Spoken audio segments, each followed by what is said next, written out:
Guys, welcome back to Dream Chasers Radio with me, your host, Yaya Diamond.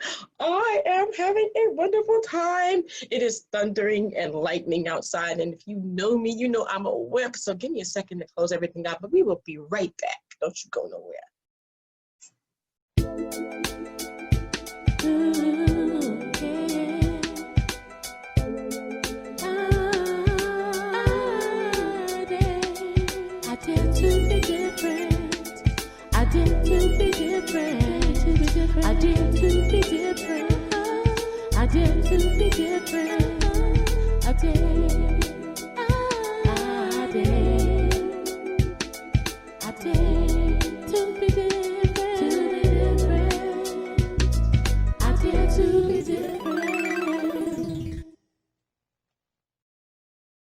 Welcome back to the show. Oh my gosh, I'm having a wonderful time. Like I told you, oh my gosh. But yeah, I am such a wimp. It is lightning outside, and like I have had experience with that, so I'm staying inside. I don't know about you. All right, so we have a great show for you today. It's all about music. It's all about music videos, all about artists. You guys, I want to say welcome to the show to my next guest. Please tell everybody who you are and what you do, please. Hey everybody, I'm on the Yaya Diamond Dream Chasers show. This is Roderick Neal. I'm known as AKA Mr. Neal, and I'm a recording artist here in Minneapolis, gospel recording artist, and we just released a brand new single called Step to Calvary, and there's a music video that's getting a lot of attention, and I'm just happy to be on the show. Wow. You know, I saw your music video, Mr. Sir. No, just Rod. You can just call me Rod. Call me Sir. Rod. That's cool. Sir. Okay. I saw it. It was good. I love it. And here, the thing about that is that when I said I changed my name sort of to Mr. Neal, is because people, it wasn't a sort of thing of arrogance. It was a thing because people kept getting my name wrong. I was known as Ron, Rick, Rob, Raj. Did they go as far as Robert? Robert, Rodney. And so I said, you know what? And then they said, I have two first names, so it's Roderick Neal. And so that was just, they were calling me Neal. And I'm like, well, just whatever, just as long as you say it right, Mr. Neal. But that's the only reason why I came up with Mr. Neal. And my producer said, let's just stick with that. That sounds good to me. It sounds good to me. Believe me, I know when people used to get my name wrong. That's why I shorten it to Yaya, because it is Yahaloma. So people, oh, what kind of name is that? Is this Yahanomika? But what? What's your full name? Yahaloma. Yahaloma. Oh. See? I ain't gonna try that. Yalahoma. So I got that too. So you already understand. Yes. Okay, I got you. It's Yahaloma. Yahaloma. There you go. Yahaloma. All right, I remember that. There you go. That's it. But the people call me Yaya because they couldn't pronounce my name. So I know what you're going through, Mr. Neal. I know. Mr. Yeah. Robert Roderick Rick. See? Still saying? Okay, I got you. I had to do it. I couldn't help myself. But Mr. Neal, so tell me about your music career and how you got started. Well, I got started when I was I've been singing since I was about I would say 11 or 12. I started in a little church choir in St. Paul, Minnesota, an Assembly of God church called Peace Tabernacle. And I'm from Minneapolis, Minnesota. I was born and raised in Minnesota. Mm-hmm. But my first church ever was at this church, and I started singing in the choir, and I learned from some really good singers back then. But you know, really, I knew I could sing, or I knew I was given the gift to sing, mm-hmm. but I really didn't pursue that as much. It was running parallel to what I was doing outside of music, and I come from a family of singers and artists and musicians, but I was driven by, at the time, I have a 4-year degree in graphic design, advertising, and marketing, mm-hmm. and so I was doing that all those years, and then one started to support the other, and they were running parallel to each other, and I realized that I was going to be a singer when I was like maybe 20 mm-hmm. years old, and then after graduating from college, just took that on full time and worked and worked and worked and just kept producing projects. And, here I am today. I consider myself a really, really late bloomer in the business. Mm-hmm. I'm one of those guys that could have given up but didn't. I mean, the music business is rough. You know it. It's treacherous, and it's cutthroat. And if you don't have any resilience to a lot of things, you I get will it. give up and you lose your mind basically. But that's Yeah. basically my story. I'm just a simple guy from Minneapolis, and Mm-hmm. like I said, I've just I think the success of this song, "Step to Calvary," is because I decided maybe 3 or 4 years ago that I would try to stop writing a hit Mm-hmm. and start trying to write a song that resonates, and Right. something that was really the lyrics was going to drive this thing. And Mm-hmm. this is the success of the song. And when I laid that Right. down and tried trying to be like everybody else, Yeah. it took off. So Mm-hmm. here I am. That happens all the time. I tell people, stop trying to please everyone else and just do what you do best, and people will notice it. It may not be for everyone. Maybe what you do is not for everyone. I've done gospel, and I've had the pleasure of hanging out one night, and I don't want anyone to get it confused. Just one show I did with Mary, and I remember them telling me, because it was an after party, it was by invitation, I was invited, and I was like, whoa. So we sat down on the couch together, and I was there with so many different wonderful people in the industry, and they knew me. I was like, okay. They're like, yeah, you got those Hebrew songs. You sing in Hebrew. Not only do you sing in English, we love your Hebrew songs. And I'm like, wow. I'm like, you know me? I know you. And they're like, and I asked them, I said, what is your, because that's my go-to. It's always my go-to. What is your advice for someone like me starting out in the music industry? Because back then I wasn't really going for it. I was just doing what I wanted to do and just kind of put it out there, and that's what happened. And they said to me, no matter what a branch of the music industry you're in, it's all a music business. Oh, And yeah. it's cutthroat, regardless of whether you're secular or gospel or whatever you are. It doesn't matter. Everybody's competing against everyone else, and don't let them tell you any different. It is something that I didn't understand, because I thought that gospel music was just doing something for the Most High. But no, these people are serious. It's like, Right. whoa, You think you're on the and they, same team. yeah, You think you're on the same team, but no, it's so competitive that um, you realize that to get the message across. Like I was touring with Excelsior Choir mm-hmm, in Minneapolis here, mm-hmm, Grammy nominated, um, great choir. I toured mm-hmm, with them for like 2 years as a member of the group and as a solo artist, and touring on the road. And I'm sure what the road is. Nothing nice, nothing right. nice. On a tour bus, we were going from Virginia to Texas to Florida to Canada to to I hope not LA. in that order. I hope Not not in that all, order. almost in that complete order. It was Oh, each time that's on the weekend. terrible. Yeah, but it That was road is what horrible like but you that. learn I learned so much just by seeing Mm-hmm. the road. And man, it's you realize that even though you could be a solo artist, but you need people, you need a team, and you have to Yeah, let people uh you have to not put your ego down, and like right. you need a team of people behind you. Yes. It's okay to have somebody else behind you to help you with with your endeavors, but that road is nothing nice. And but it's every time we went somewhere, where we would sing somewhere, it's Mm-hmm. so competitive. Yeah. People really, it's not about I'm personally the kind of artist that I've always, on each one of my projects, I always highlight someone, because Mm-hmm. I know what it's like to be somebody. I want to do Right. this too. I want them to Mm-hmm. feel what I'm feeling. So Right.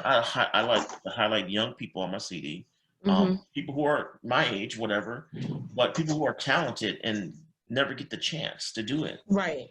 And I don't. If you're a great singer, I don't. I'm not intimidated by that because Right. this is what God's called you to do. Right. So yeah, but the business, like you said, it is so competitive. cutthroat. It is It's cutthroat. not that the people aren't nice. I don't think it's like that. Because I've encountered so many different people. Like Mary is wonderful, wonderful people. Gloria Gaynor, I met her when I was 4, and then I saw her again, and then again and again, and it was like, she's a sweetheart of a person, But the competitive nature in everyone to be the best, to rise to the top, to be the best in their game, it's still there. It doesn't matter what field you're in. It doesn't matter. It really doesn't. So I always have a saying that you'll never be the best, but be content that you're one of them. And yeah. that's the advice I give to some of the younger artists that I run into. That also one of the things that I was telling them is that you need to work on yourself every day. You need to work. You admit it seems kind of carnal when you say you're a product, but you are a product. Yes. And you need to work on your brand every day. And if you don't work on your brand every day, then it's just a hobby. Right. It's just a hobby. And I was telling some younger artists that too. I said, because when you present yourself, you need to present yourself on a silver platter, not a paper plate. Right. It's different. It's people. And you can't spray paint it either. You can't spray paint. You can't spray paint either. Because gold spray paint looks cheap. It does.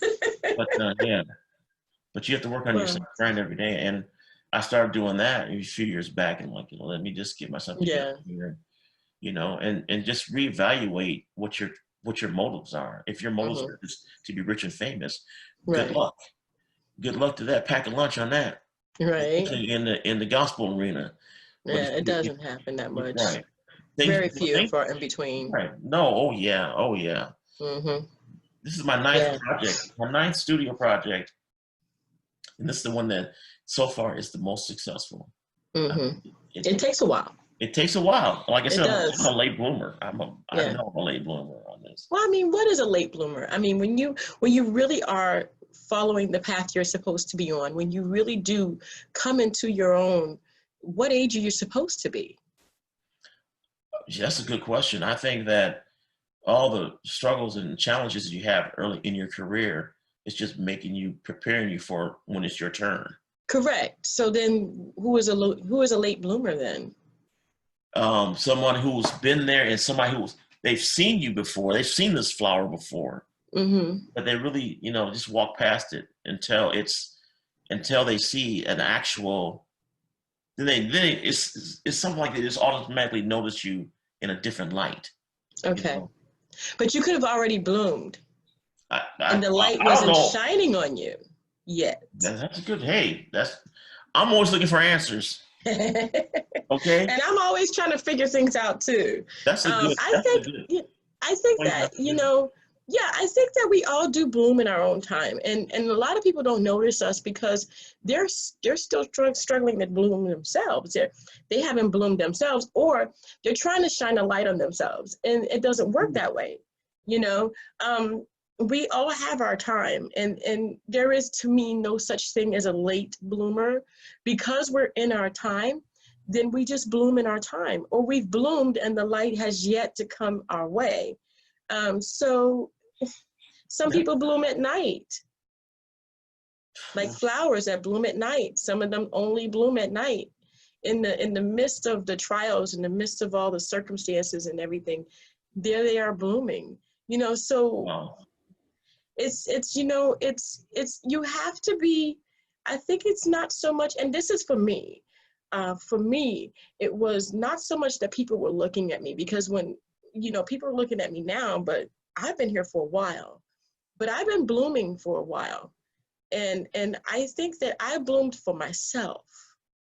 I didn't bloom for people to notice me. I didn't bloom because the light was shining on me, because most of the time I was in the dark, So it wasn't a bloom to get noticed. It was a bloom to feel good about myself. And I think that's where you are today.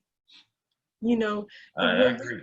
when we come into our own and we come into that moment where we feel like, wow, this is it. This is great. This is wonderful. It's not something that we've done for notoriety more so than just completion. I agree with that. I think you, like you said, you bloom. I didn't see it in that perspective before, but you bloom. You're not blooming for yourself. You're not shining a light on yourself, and people who shine a light on themselves bloom, but they're sometimes in the wrong time to bloom. Right. Or they're force feeding people them. So and by the way, I listened to your song "Love in Your Eyes," that your new release, right? Yeah. I listened to it. I listened to it last night, and very, very great. That's a great song. You have a Thank great you. voice, Thank you. great voice, and I was like, man, so like I said before, and I was telling my executive producer, I was like, look, this is the next step for us, man. I mean, to be on a show like this and to be getting other invitations to do things. Right. Like I said, this is the first time this ever happened to me. People act like you've been there before, but I ain't never been here before. So. You don't have to act like that. You don't have to. I started this show many, many years ago with the hopes that I would have people on the show that are just doing their thing and showing people that they can do it. It doesn't really matter if you've made it or not, because oh yeah, who does that? Who makes it? I mean, seriously, it's like, okay, I could say I made it because I'm accomplishing the goals I set out to accomplish. I made it. and you're presently living your dream. Right. You're actually doing what you dreamed about doing. Yes. And there's different levels to that. Right. Yeah, totally. And also to things that people tell you can't accomplish. I love going. Oh yeah. Oh yeah. It's just my thing. It's like, you're never going to be anything in your life. Right. And luckily and gladly, and that you're not a person of spite, that you like, look what I did. Look at me now. No. We have those kind of people in the business that, they get to the top and they realize that, people who have been with you the entire time, now you're just, don't shun them away, Right. them coming to when you're successful. I think it's successful, like I said, is living the dream. Like for me, I'm doing that. I'm a creative director at a grocery store. Oh. When I'm not singing, I'm the marketing manager at a grocery store. That's wonderful. But I also cut the grass at the store. I also shovel the sidewalk. Hey. I also paint whenever it needs to be painted. I also cashier once in a while. Right. So it's you got to have some humility in this business, because and there's so many people now, it's just saturated with people. Everybody's got Pro Tools in their basement. Everybody's making music. People who shouldn't be doing it. Sorry, I'm just gonna be honest with you. Some people shouldn't even be making music. Filter and so people can't filter through all that to get to the good stuff. Yeah. Nobody wants to be in the audience anymore. That's one of the problems. Is that I actually like to be out in the audience. You know how many times? I mean, I'm not gonna lie to you. You know what it's like to be on the road. You know what it's like to be on the stage all the time. And then in the same city that you're in, someone you've always wanted to see in concert is in concert at the same exact time that you're in concert. And this has happened to me so many times. It's like, okay, I really wanted to go see, what's his name? Oh gosh, it was a comedian. Oh gosh, Coming to America. It was Eddie Murphy? Eddie Murphy. Okay. Eddie Murphy was in the same block as me. He was performing across the street indoors. Oh. No, it was Arsenio. I'm sorry, it was Arsenio. Arsenio was performing across the street. I was across the street performing. His performance ended before mine. And I was like, I really wanted to go and just sit in the audience, something I never get a chance to do, and just enjoy myself. You know, most people don't realize that, you know, when you're in this game so much, you miss out on so much. You sacrifice so much. What is it that you have sacrificed that you knew, oh man, I want to do that, but I can't because look where I'm at that day, or look where I'm at, or, you know, I'm touring and the baby was born and I'm on tour. You know, you know how much you miss?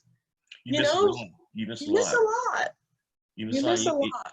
And I experienced that. You know, wife at home, pregnant. I'm on the road, you touring. You know, doing the music thing, and then you know it's birthdays, holidays, doing the weekend thing. Oh, graduations, first steps. Oh yeah, but I made sure that even though I was sacrificing that, I was there for those very important. You know, try to and be. Those are you have to schedule that. Wow. So tell me about your song. Tell me about your song. Don't talk about me. I want to talk about you. I want to talk about your new song, Mr. Mr. Rob.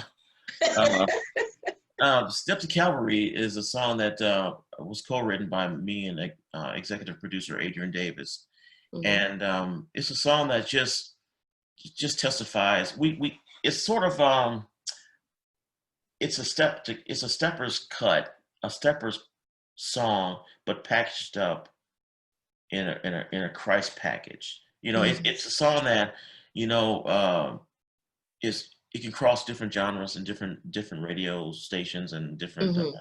It's a crossover song, but the message is, there's no question about what the message is all about, and I think that it is the reason why it's becoming successful, because a lot of people like that kind of music. Right. People, it's put together well. You know, I'm an older singer now. I mean, I'm a better songwriter than I was before. I was a better singer than I was a songwriter. Now I'm a better songwriter than I'm a singer. But I still have that. I guess I have the kind of voice that sounds like I'm still 25 years old. Well, go ahead. Which I'm not, but it's youthful. It's unique. It's a unique song, and it's just what we did. I had a lot of fun doing it. The video was crazy. It was. We decided to do the video after, because you know, in this business, when you're singing and you're writing these songs, sometimes, you know, I've had my heart broken so many times about, now this is gonna be it. This is gonna be it. This is the hit, and it doesn't go anywhere. This one, I said, I'm not gonna let anybody know I'm even coming out with a project. I'm just gonna do it. If it hits, it hits. If it doesn't, I'm gonna keep on writing, and whatever happens, something's gonna hit. But that's right. I'm not gonna say that this is it. But the song, we did the song after, we did the video after the song, because we didn't know it was gonna do anything, you know. But we had potential, you know. Yeah. So the song is "Step to Calvary," and all the images in there, you know, relate to that. It makes it relevant to that, walking with the Lord, and these times that we're living in. Hopefully, the song just, you know, gives people just a little bit of hope and peace and joy in these times that we're in, you know. So that's just the basic premise of the song and the video. So that's where can people reach you on social media so they can start following you? They can find me on Facebook, Roderick Neal on Facebook. They can go to any digital download outlet, find all of my music, and then you know, that's basically how I communicate with people, is Facebook and Twitter. Find me on Twitter, and then so that's basically how people can contact me. Wow. Well, we're going to have all that information in the description box below. So all you have to do is go ahead and copy and paste that and put that in your browser, or just click on it. It should take you right there. I want to thank Mr. Neal for being on the show. Mr. Robbie, what is your name again? Mr. Neal. Mr. Roderick Neal. That's it, Mr. Neal. Mr. Not sir. Mr. All right. And when you see the music video, which is coming up next, or listen to the audio, you will know what I'm talking about. I want to thank you so much, Mr. Neal, for being on the show. Yaya Diamond, thank you very much for having me on your show. No problem. And go ahead and introduce your song. All right. Step to Calvary. Step to Calvary. With Mr. Neal. With Mr. Neal. And Adrian Davis, my executive producer. I got to throw that in there.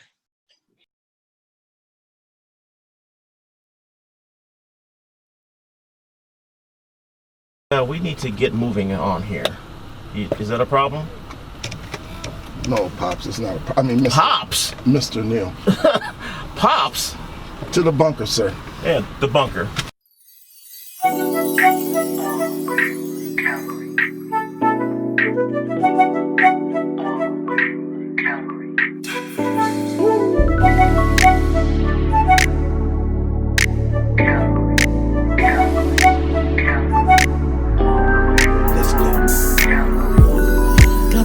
Step for everyone. Step into the light. He's the one who makes everything alright. Yeah, watching me all day and all night. Yeah, what a sacrifice.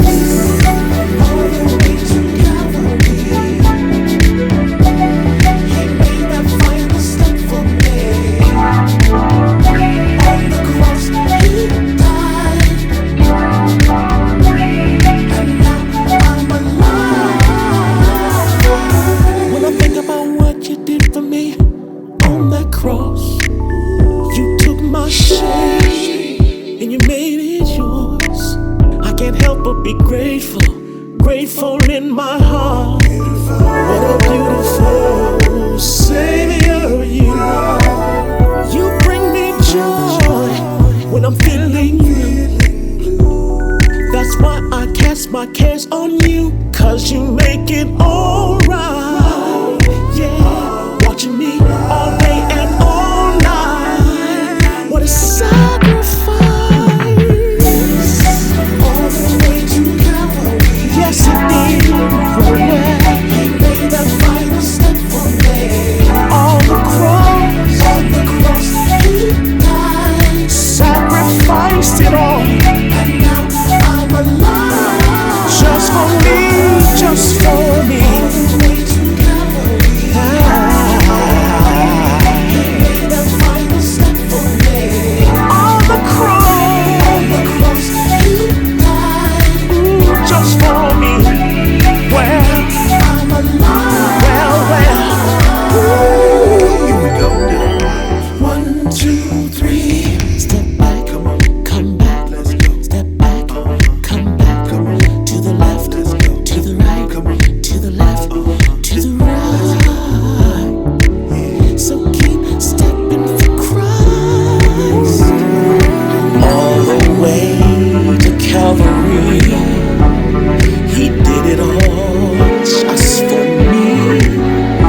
On the cross he died.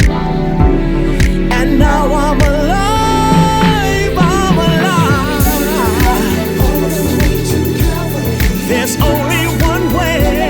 He made that final step for me. On the cross. And now I know this.